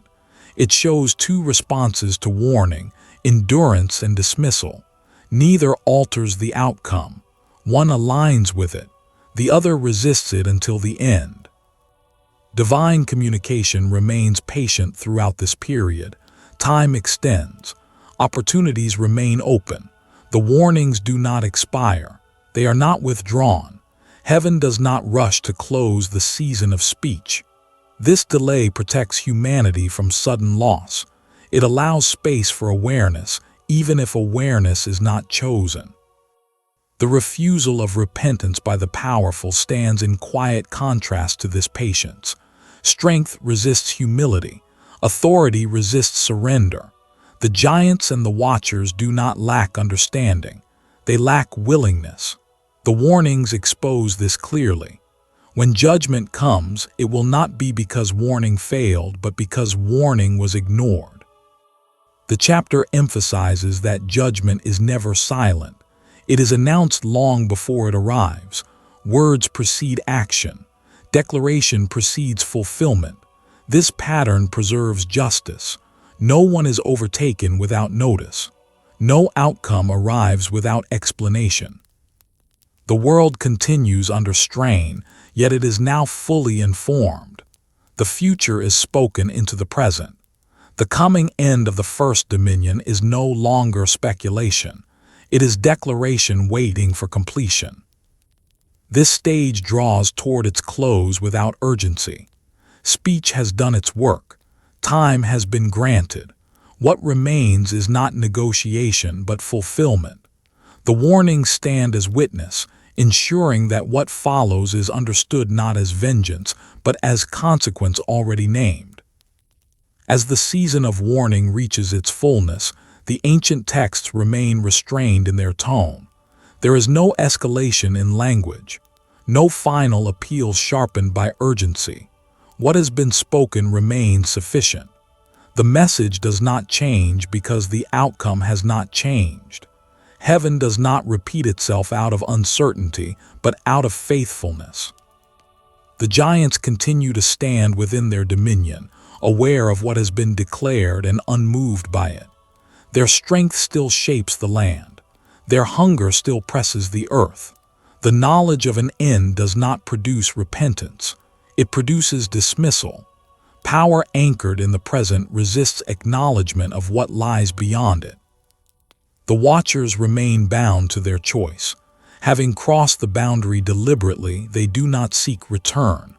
The warnings do not provoke argument. They provoke silence. This silence is not confusion but finality. The opportunity to turn back exists, but it is not taken. Humanity remains divided in response. A few attend to the warnings and prepare. Most continue as before. The world has learned to live under strain. It has learned to survive beneath shadow. The abnormal has become ordinary. Warning becomes background rather than call. The patience of divine communication stands fully revealed here. Time is extended not because judgment is uncertain, but because mercy remains active. The delay itself protects life. It allows separation between those who align with the warning and those who do not. It ensures that when judgment arrives, it distinguishes rather than erases. The ancient record emphasizes that what is coming is not retaliation. It is completion. The words spoken by Enoch and embodied by Noah have outlined the future clearly. The coming end of the giant's dominion fulfills what was already declared. Nothing arrives unannounced. Nothing arrives unexplained. This understanding reshapes the meaning of judgment. It is not sudden violence. It is resolution. It is the closing of a season that has already run its course. The warnings ensure that no one may claim surprise. They establish accountability without confrontation. As the chapter closes, the world remains in tension. Power still governs space. Knowledge still burdens life. Yet the future is no longer undefined. It has been spoken into being through patient declaration. The first dominion stands at the edge of its end, not because it has been overthrown, but because its measure has been fulfilled. The warnings have prepared the ground. What follows will not break silence. It will answer it. The chapter rests here, within this long breath before fulfillment, where words have completed their task and time itself moves toward the consequence already named. The end of the first dominion does not arrive as spectacle. The ancient texts do not describe thunderous collapse or sudden overthrow. What comes is quieter than expected. Power recedes not because it is challenged by greater force, but because it reaches the limit set against it from the beginning. Violence turns inward. What was once directed outward begins to consume itself. The giants, long sustained by excess, find themselves strained by the very hunger that defined their strength. Conflict multiplies among them. Dominion built on force fractures under its own weight. The earth, already exhausted, yields less with each passing season. The ancient record presents this stage as withdrawal rather than defeat. Authority loosens. Presence thins. The giants remain formidable, yet less cohesive. Their movements become restless. Their control becomes uneven. What once overshadowed everything now leaves spaces where pressure lifts. Humanity senses this change gradually. Fear remains, but it no longer governs every step. Regions once abandoned begin to see life return. The world breathes again, though shallowly. Order does not restore itself fully, but it begins to reappear where domination recedes. The flood approaches not as sudden wrath, but as long-prepared cleansing. The texts frame it as boundary restoration. What was blended is separated again. What crossed without permission is removed. The waters, once divided to make space for life, now return to correct imbalance. The giants' bodies perish within this process. They are not preserved. They are not transformed. They end as flesh ends. Their strength does not spare them from the measure set against all mortal life. The earth receives them back, closing the cycle that began with their birth. Yet their end is not erased. Memory remains. The ancient traditions speak of lingering consequence, not continued dominion. The giants' legacy persists as warning rather than presence. Their story does not vanish with their bodies. It remains written into the record of what happens when power exceeds purpose. The flood does not destroy indiscriminately. It distinguishes. It removes what cannot continue and preserves what must remain. Humanity is not ended. Creation is not undone.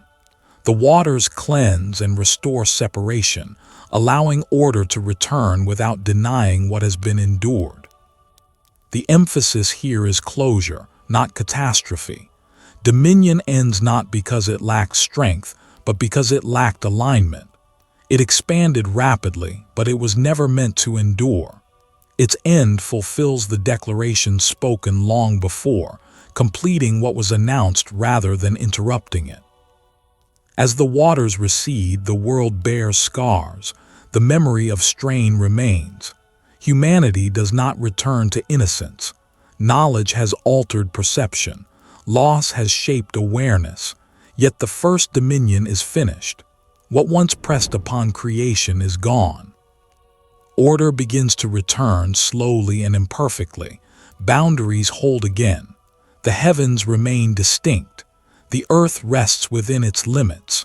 The world is quieter, marked by remembrance rather than fear. This is the end of the first dominion. Not a spectacle of destruction, but a measured conclusion. Power departs. Balance begins to reassert itself. And creation, having endured what was never meant to last, continues forward, carrying the memory of what must never rise unchecked again. As the waters advance, the ancient texts remain restrained in their language. The flood is not described as chaos unleashed, but as correction enacted. What had pressed upon the world without limit is met by a force that does not negotiate. The separation once violated is restored through removal rather than confrontation. The giants do not escape this measure. Their strength offers no shelter. Their size grants no delay. They are overtaken not by a greater power, but by the fulfillment of what was already set.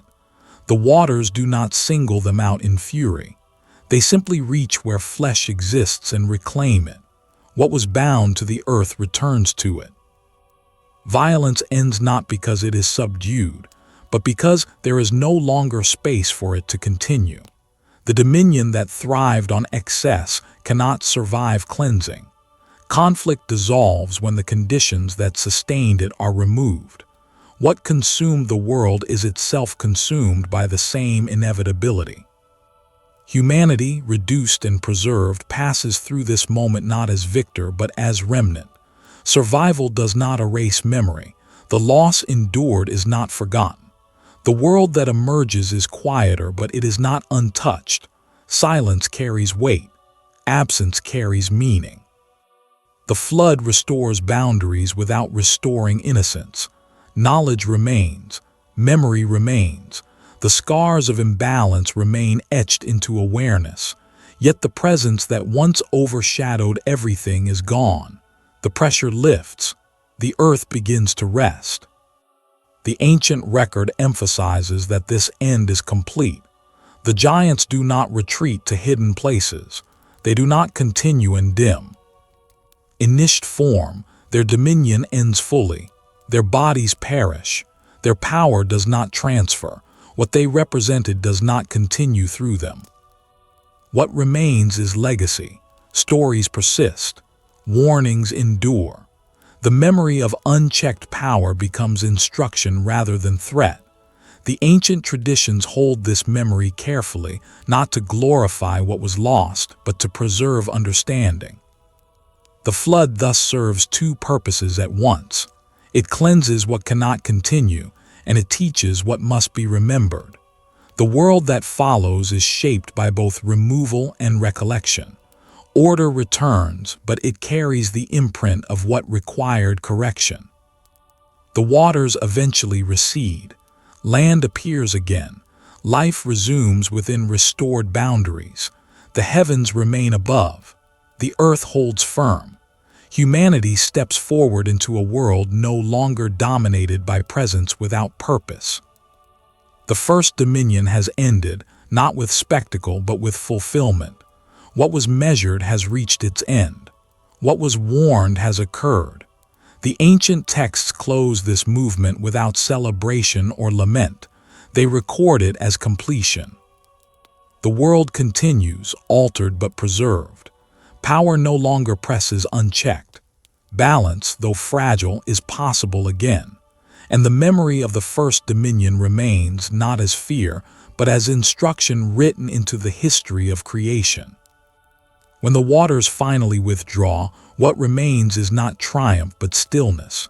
The ancient texts do not rush to describe renewal. They pause. The silence that follows carries meaning. The absence of the giants is felt not as victory, but as release. The weight that once pressed upon the world is gone, leaving space where life may return. The earth, long strained, begins to settle. It does not forget what it carried. The marks of excess remain in memory and in altered understanding. Humanity steps into a world shaped by loss as much as by preservation. The end of the first dominion has restored boundaries, but it has also clarified cost. The giants' bodies have perished, yet their legacy endures. The ancient traditions preserve their memory not to sustain fear, but to sustain caution. Their story becomes warning, carried forward in record and reflection. It speaks of power unmeasured, of knowledge misused, of authority detached from source. This legacy does not continue through rule or presence. It continues through memory. The world remembers what happens when strength exceeds purpose and when boundaries are crossed without permission. This remembrance becomes part of the restored order, guarding against repetition. The flood, as boundary restoration, completes what warnings announced and measures defined. It does not erase creation. It corrects its course. What remains is not the same world that existed before the descent, but it is a world returned to alignment. Order begins to reassert itself slowly.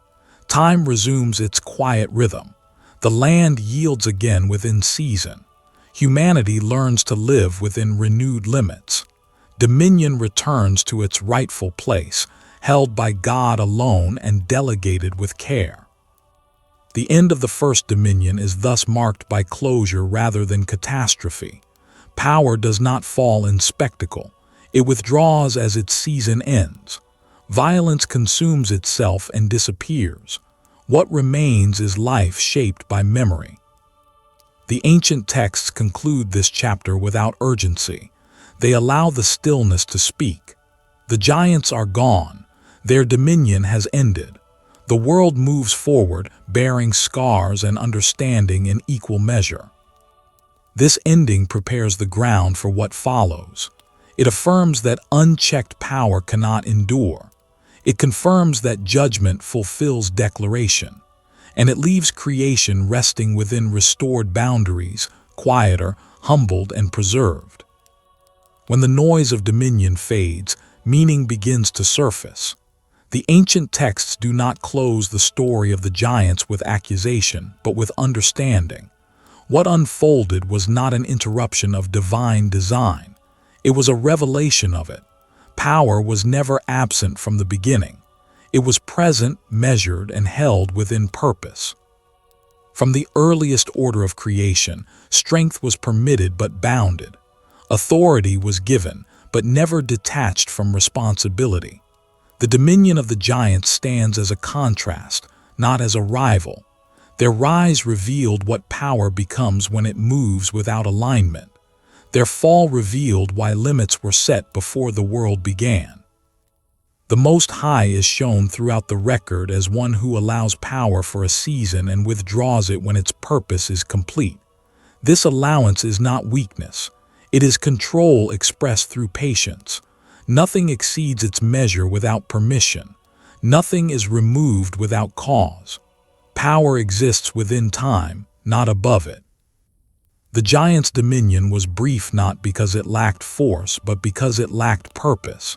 It expanded quickly, yet it could not sustain life. Strength without restraint consumes what it depends on.